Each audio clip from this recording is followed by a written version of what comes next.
Australia's Tasmanian devil. Renowned for its dangerous demeanour and terrifying temper. This is the world's largest carnivorous marsupial.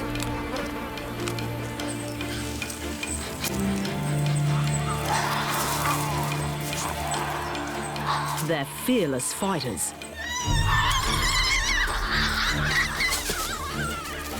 and frenetic feeders, spending their lives screeching through the wild woods of Australia's island state, Tasmania.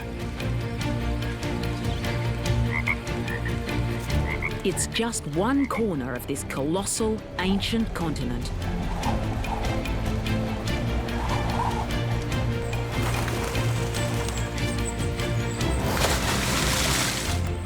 Home to some of the planet's most unusual and fascinating animals. This is the secret life of the Tasmanian devil.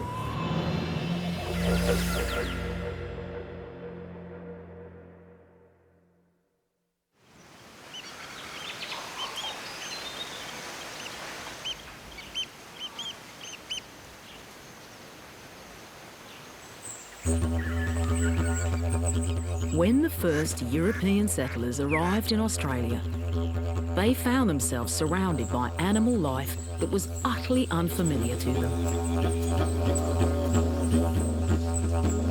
They came up with their own names for these alien creatures. The koala was dubbed the monkey bear.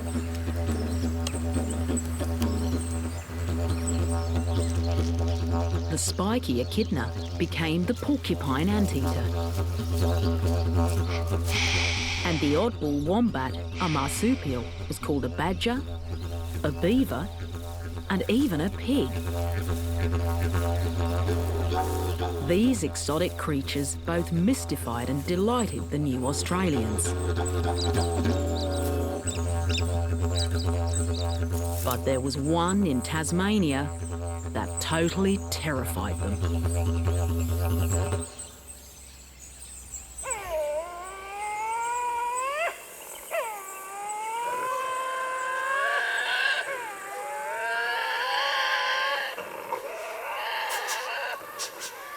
The settlers found the spine-chilling shrieks and unearthly wails that echoed round the bush at night so disturbing, they thought the animal that made them must be a kind of demon.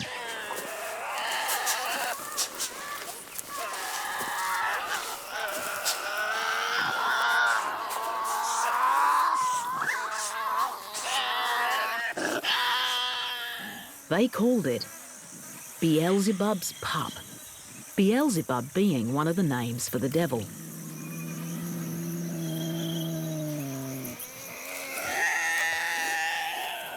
They're the size of a small dog, but so fearsome was the reputation of these animals, the early European settlers believed that if they fell from their horses in its territory, Beelzebub's pups would rip them limb from limb.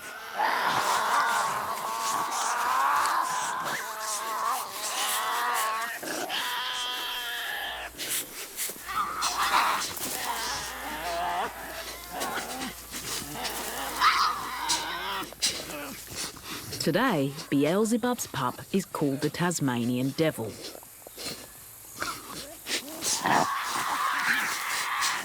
And although it's never actually dismembered a human, it's still famous for its extraordinary screeches, yowls, and ear-splitting cacophonies.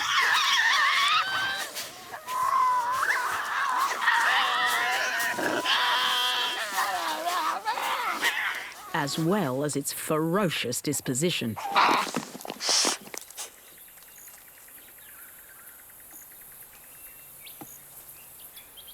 Devil fossils date back 70,000 years, suggesting the species is a relative newcomer.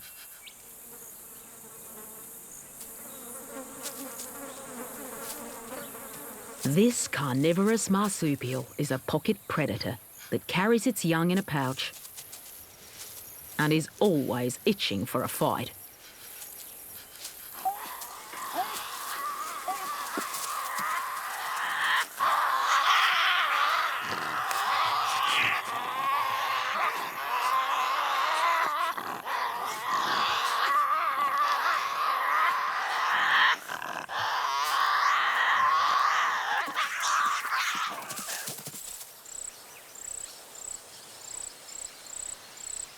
In the wild, they live solely on the island of Tasmania, off the southeast coast of the Australian mainland, full of their preferred habitat, open forests and woodlands.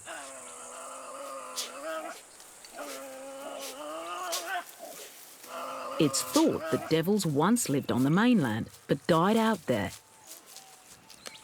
Perhaps because of competition with the dingo, a wild dog that arrived in Australia thousands of years ago and became an apex predator. But the dingo only made it to the mainland, which had already separated from Tasmania, so the island offered a safe haven for the surviving devils. But now they're facing extinction. The species is suffering from facial tumour disease, a deadly affliction they pass to one another through biting. It's estimated that since 1996, the population of Tasmanian devils has reduced by more than 80%, and they're now officially designated as endangered.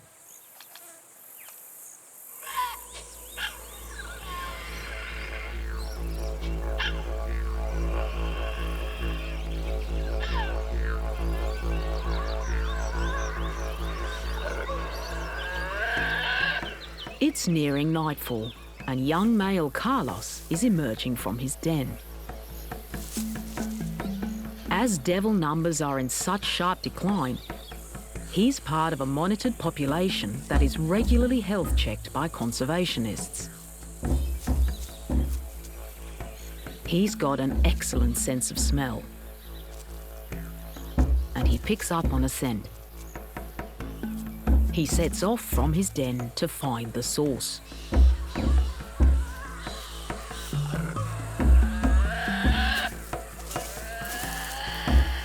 At 2 years old, he's now an adult. Lifespan in the wild is only around 5 or 6 years. He weighs over 17 pounds and may reach 26 pounds. All that weight is packed into a stocky body between 1.5 and 2.5 feet long. He may be modest in size, but this is one of nature's most formidable predators. His sturdy physique is packed with muscle.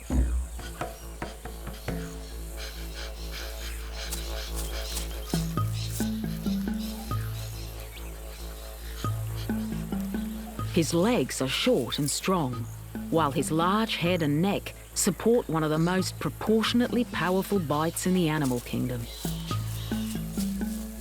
The equivalent of a dog 4 times his size, or for his body mass, more powerful than the bite of a tiger. The short, broad skull shape means the muscles in the jaw have increased leverage. Easily capable of crushing the skulls of live prey and slicing clean through bones, fur and sinew.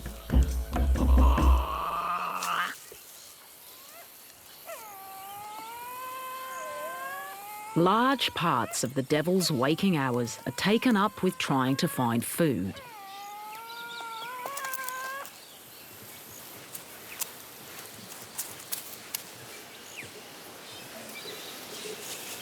Mainly nocturnal, but happy to move around in the day, the devil's robust frame means it's able to travel long distances at a stretch, up to 10 miles at a time, looking for live animals to hunt or carrion to scavenge.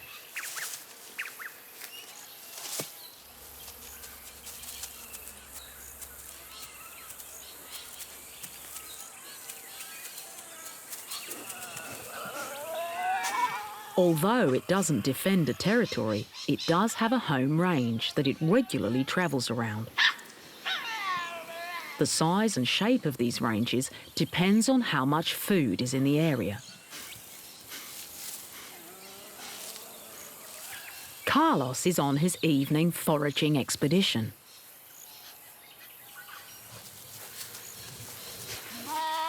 And it isn't long before he runs into another devil.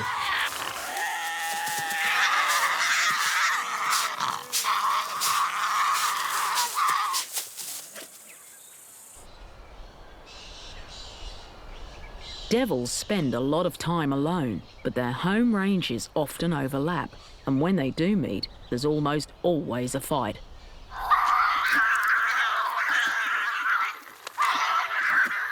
For the pugnacious, peppery devil, brawling comes as naturally as breathing.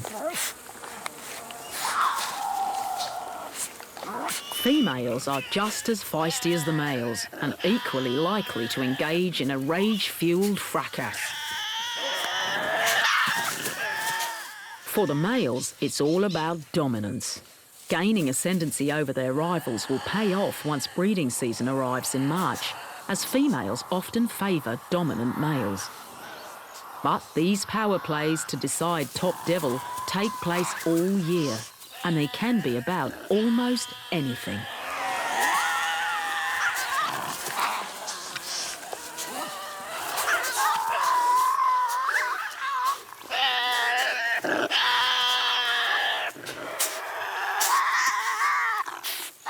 Arguments can happen over having the whole log to themselves.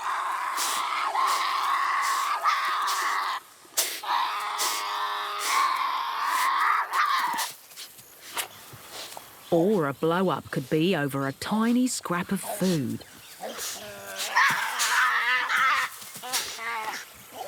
To a devil, it's all worth fighting over. Which is why a disease passed through biting has been particularly devastating to them.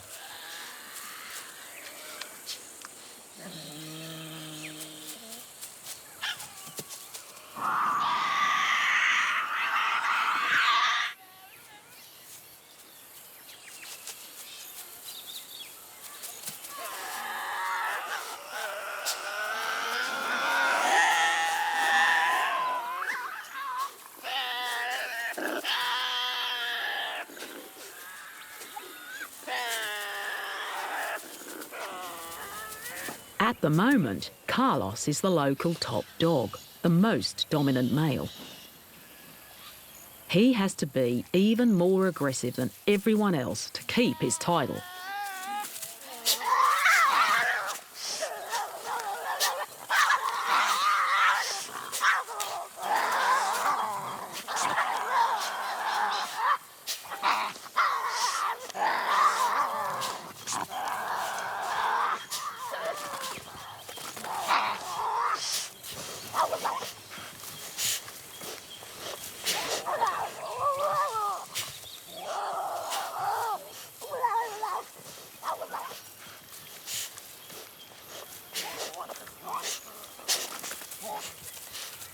And he has to maintain his position all year long. Carlos has a pretender to his throne.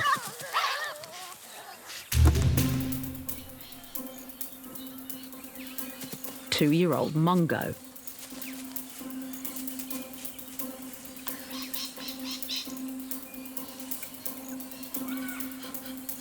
Every chance he gets, he challenges Carlos. He's looking to eventually usurp Carlos and take over his position as dominant male, giving him better chances at mating time.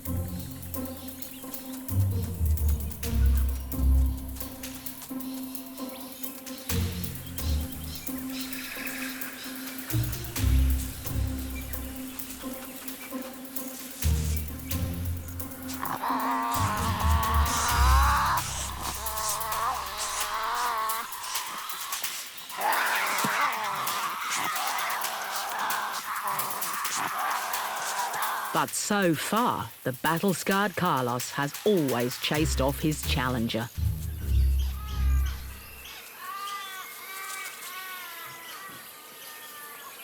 He takes a lot of damage, but his backside is armoured with very thick skin.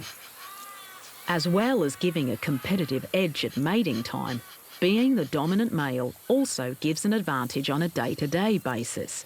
At dinner time, he gets the first chance to feed.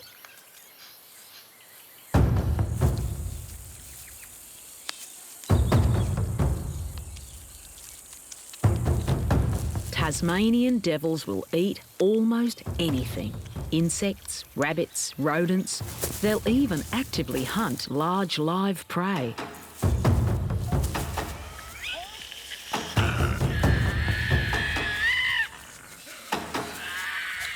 Active hunting usually takes place at night, when the devil's eyesight comes into its own.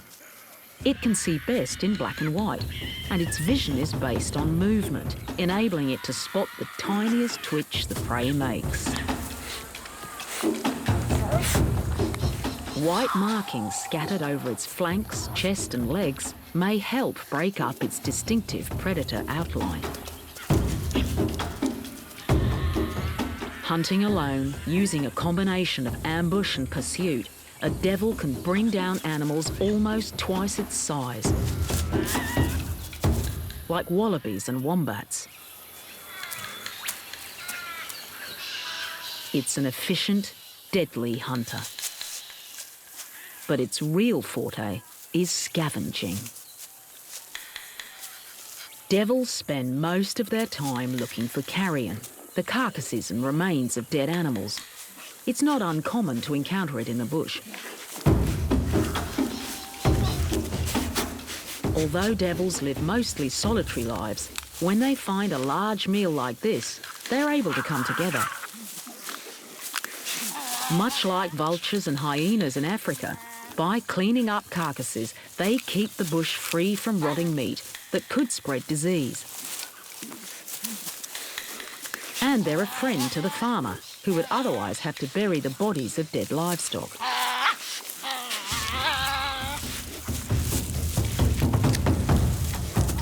This is one of the devil's most valuable roles in the ecosystem. Like many carnivores, they use the easiest and fastest route through the carcass.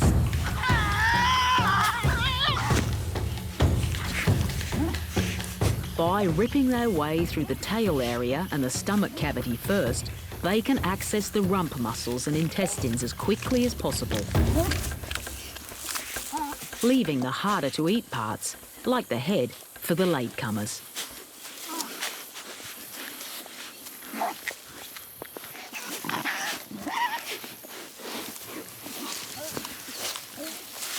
The devil's dentition is adapted for both capturing live prey and crunching carrion.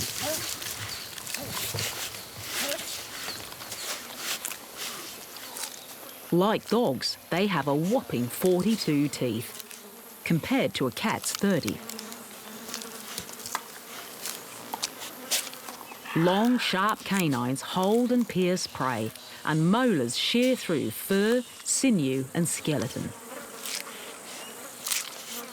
They can eat all but the very biggest bones in a carcass. Tasmanian devils have even been known to chew through heavy steel wire.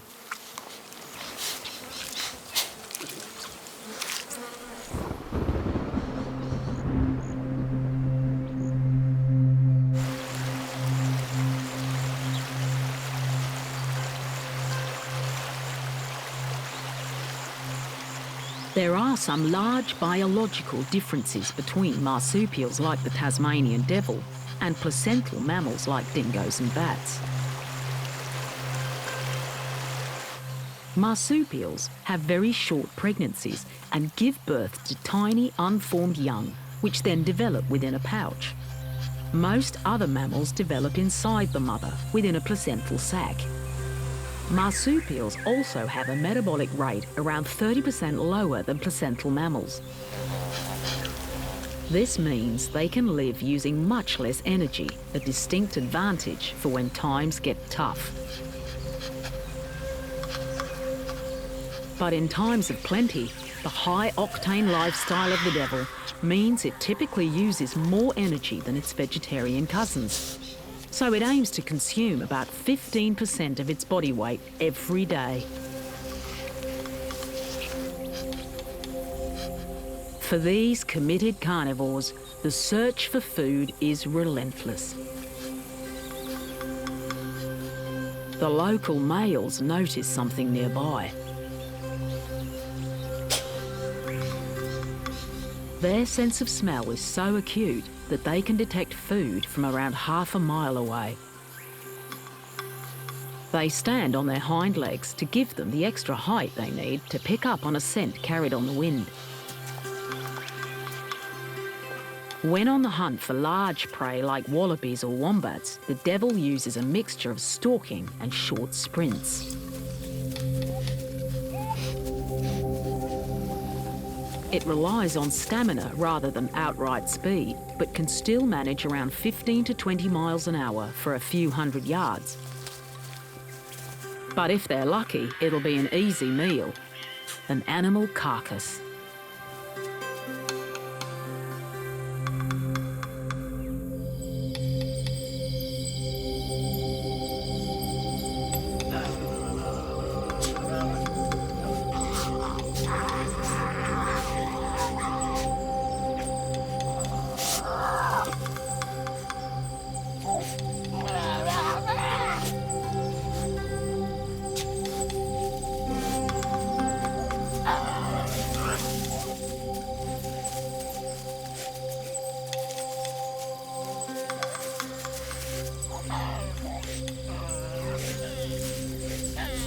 The devils have struck gold.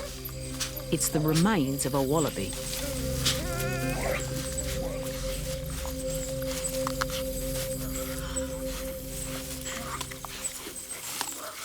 At first glance, it looks as though the devils are displaying their usual sky-high aggression levels over the carcass.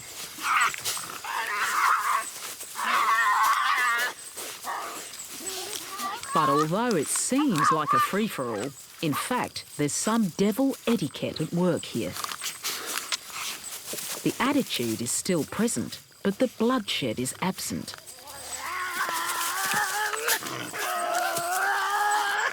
When feeding at a large carcass like this, the Tasmanian devil has evolved to be communal, which is extremely unusual for a carnivore that spends most of its time being solitary. Everyone, even lower-ranking individuals, will get to feed, even if it takes them a while to pluck up the courage.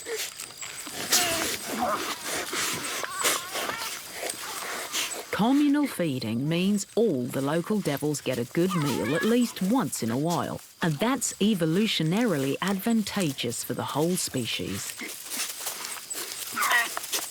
But it means they have to make the switch from all-out war to having some table manners.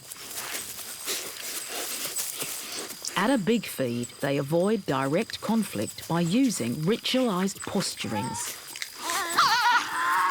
Although they snap and scream at each other constantly, their teeth rarely actually connect. Their profuse whiskers extend to just beyond the width of their shoulders, so they can use them as sensors to judge the distance between them and another devil.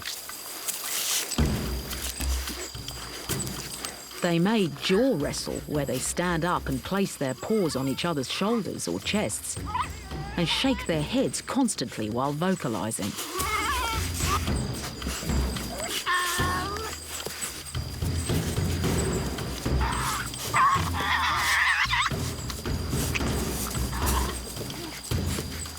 This behaviour is about each devil defending the amount of food that he needs, not the whole carcass.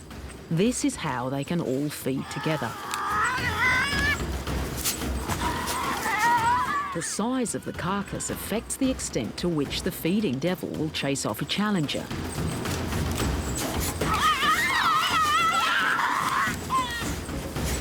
And as this carcass gets smaller, dominant male Carlos decides his neighbour needs to back off.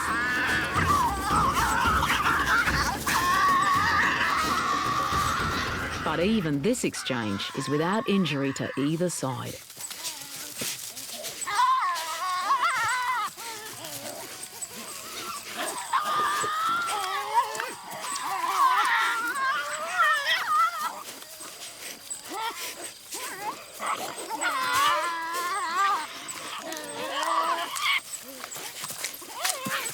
Whilst battle may be temporarily suspended, the noise level is still high.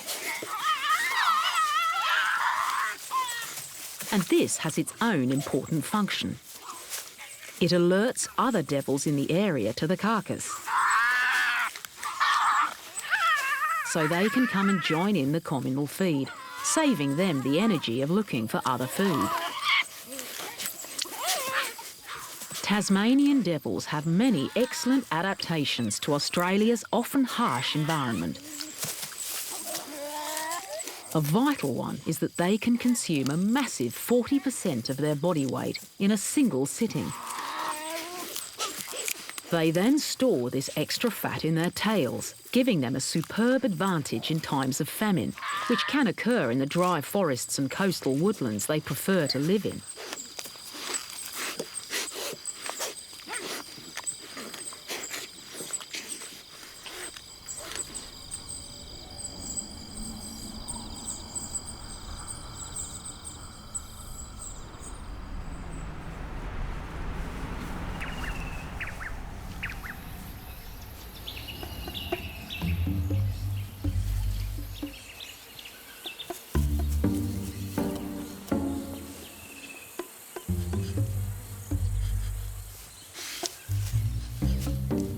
Unlike some of Australia's other marsupials, devils can also very effectively control their body temperature.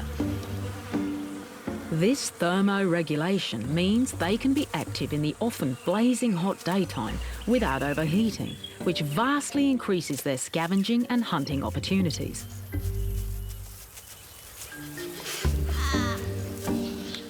Another adaptation is that they can get most of their water requirements from their food. This can help them in case of drought.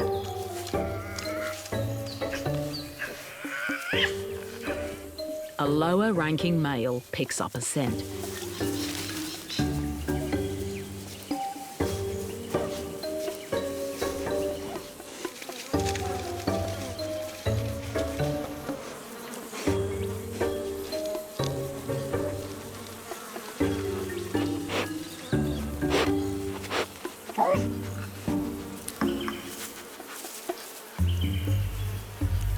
His eyesight is the weakest of his senses in the daytime, but it's good enough in combination with his sense of smell for him to find food when it's light.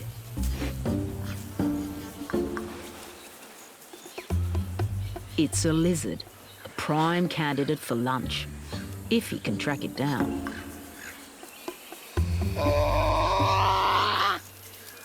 The lizard takes cover under a rock.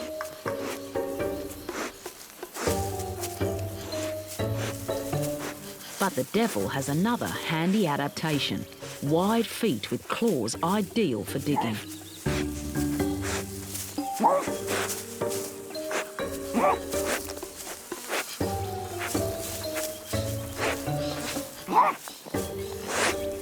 Something scares him away.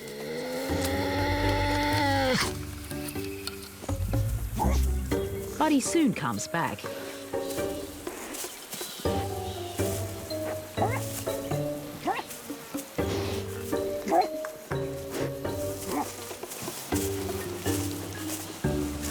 And this time, nothing will stand in the way of him getting his meal.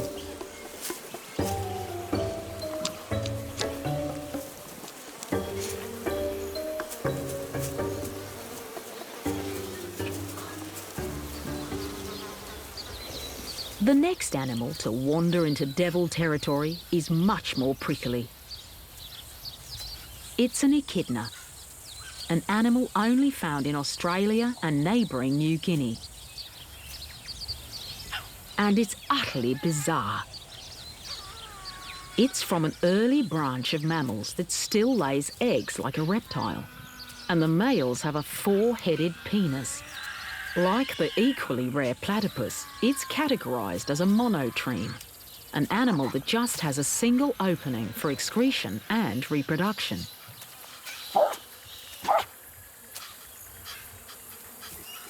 When threatened, it curls up and relies on its spikes to deter the aggressor. The spikes are actually modified hairs, and they're a sharp and effective deterrent against even the super teeth of the devil.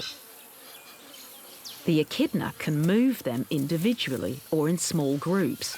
This means it can use them to right itself if it gets upended.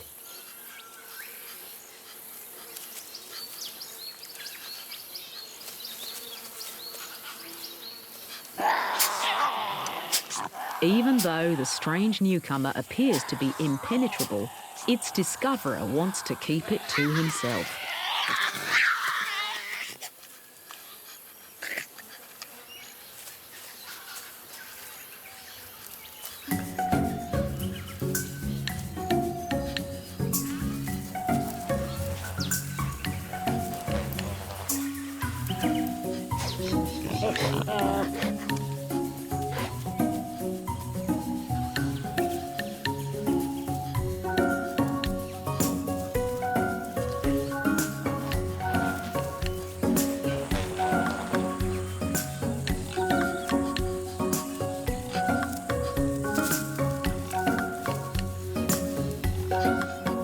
But eventually, they both have to give it up as a mission impossible.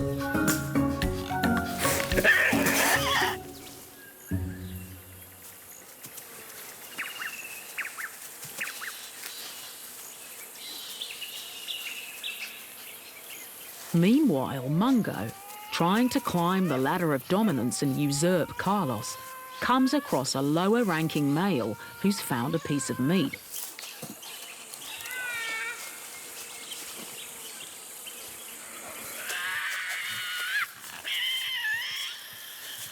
But before Mungo can get involved, top devil Carlos turns up.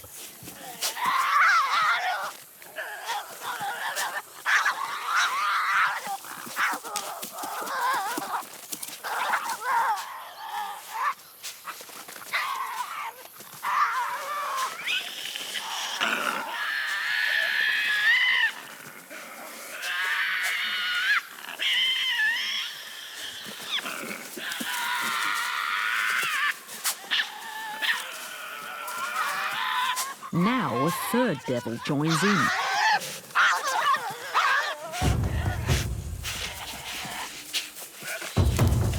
Finally, Mungo gets in on the action.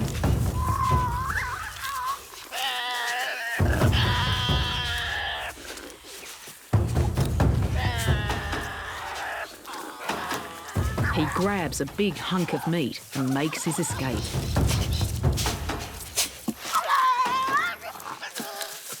The rules of tolerance that come into play at a big carcass so everyone can get to feed simply don't apply when the find is small, like here.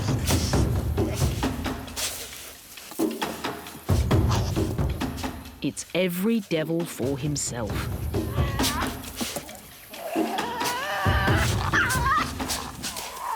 Carlos makes off with a large piece of the meat.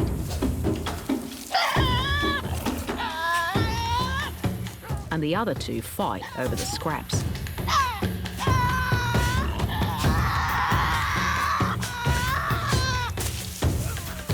Mungo did well out of the fight.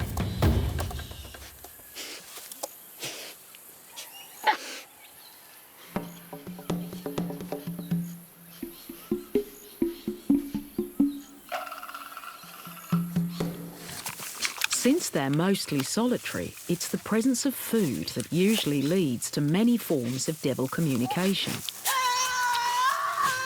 Vocalizations are the most obvious.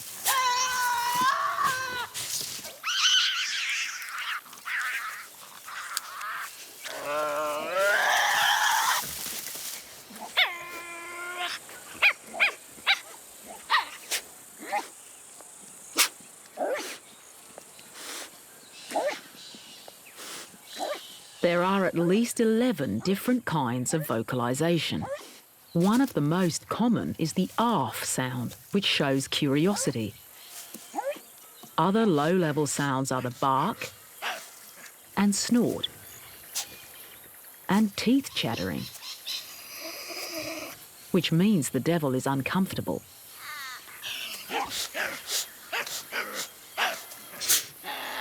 As the situation escalates, growling begins. Then full-scale screeching.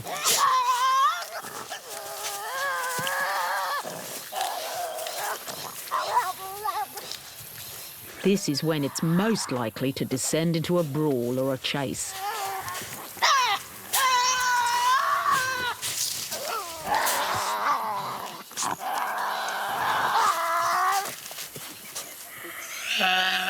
One of its most frequent communications is yawning. Its jaws can open to an astonishing 75 to 80 degrees wide.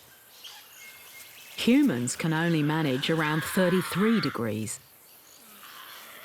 A wide gape like this is common in carnivorous marsupials. The tiger quoll, a dedicated meat eater, also opens its mouth extremely wide. Even as a baby. Yawning is a displacement activity that says, I've got a fine set of teeth here, but at the moment I'm not interested in a fight. It also helps relieve built-up pressure in their oversized jaws.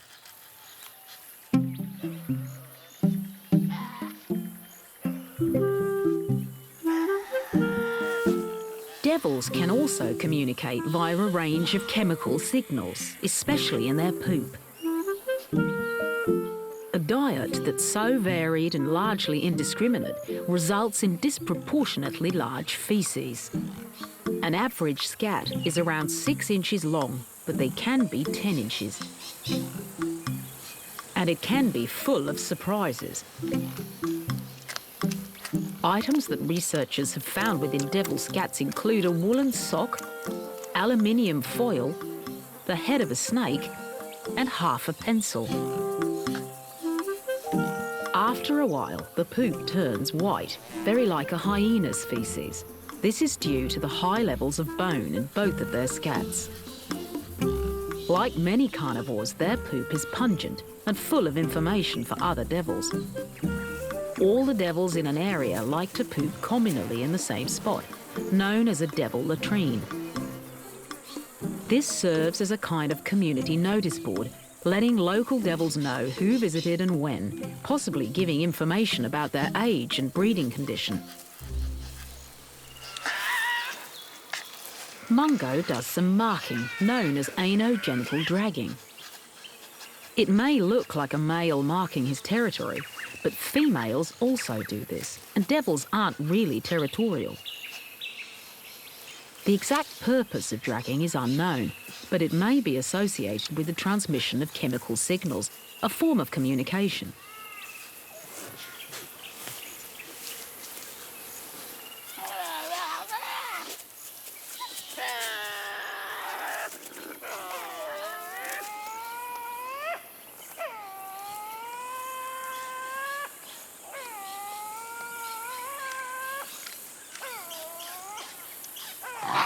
Tail positions, erect fur and head elevations are other non-vocal means of communication.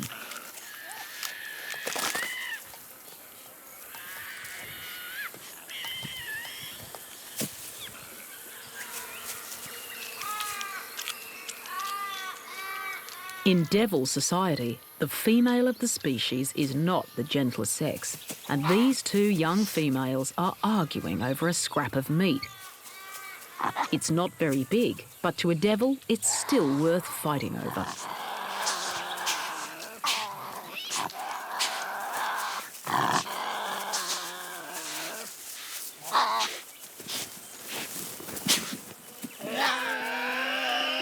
The girl's stiff legs and high head positions, as well as gaping jaws, signal loud and clear, back off.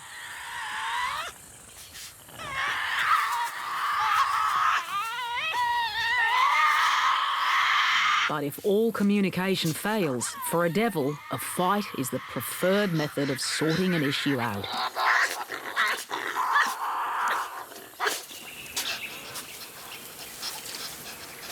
Although he has to be subordinate to top dog Carlos, Mungo is able to dominate many of the other local devils.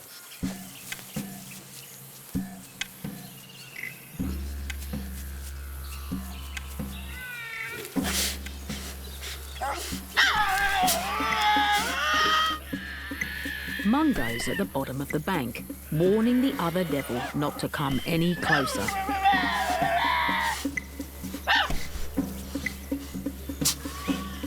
His vocalizations intensify.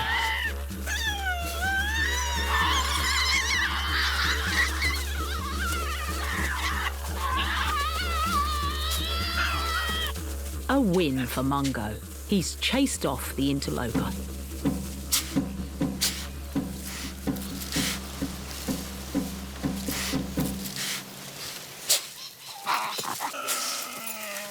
With this level of daily aggression, it's unsurprising that the devils can sustain damage.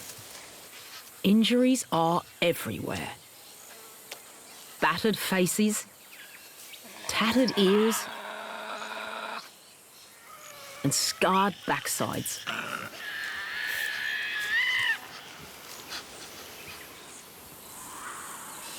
This low-ranking male has lost the whole of his upper lip and part of his nose. He tries to avoid other males and get some rest during the daytime. But Mungo is on the prowl. He's a much higher ranking, more aggressive devil. The disfigured devil has to give way. But Mungo hasn't finished making his point. He follows and pins down the other male, forcing him into a confrontation.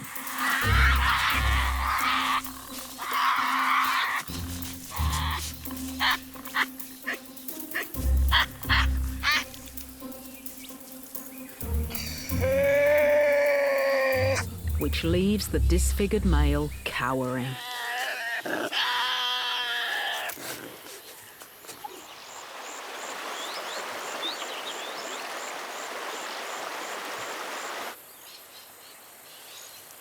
After a hard day or night of inflicting or receiving grievous bodily harm, the devil typically retires to its den. It may regularly use 3 or 4 dens, and once established, it tends to use the same ones for life. In the mating season, it may share its home, but for the rest of the year, it's a cosy den for one. These tend to be within banks, in dense vegetation near water, or even in a small natural cave. Sometimes it will take the time to dig out its own den in a preferred location. Or it may use a discarded wombat burrow. Wombats are fellow marsupials, although unlike the devil, they're vegetarian. They like similar habitat, and being slightly larger than the devil, their burrows are roomy and make for a spacious devil apartment.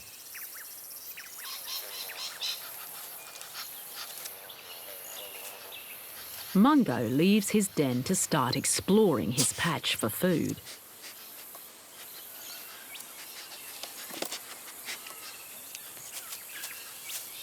The disfigured male has blundered into the area, right on top of Mungo's den.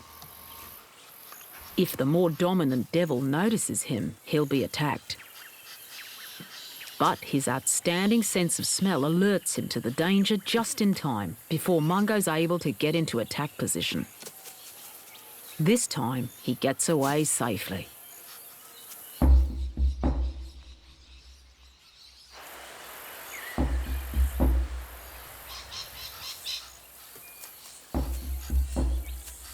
Out looking for food, Mungo runs into Carlos. It's a good opportunity to test the waters once more and see who's top dog.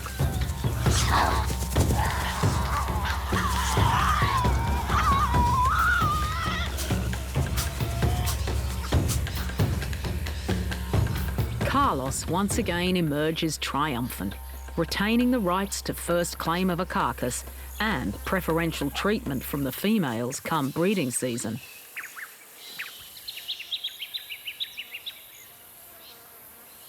Carlos retires to his den for some peace and quiet.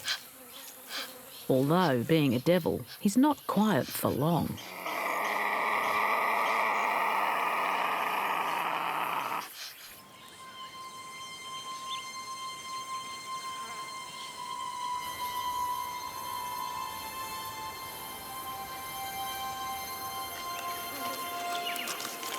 Tasmania is a paradise for animal life, but the devils don't get everything their way. The devil's love of carrion is often their downfall. As they try to feed on an easy source of carrion, roadkill, they frequently become it themselves.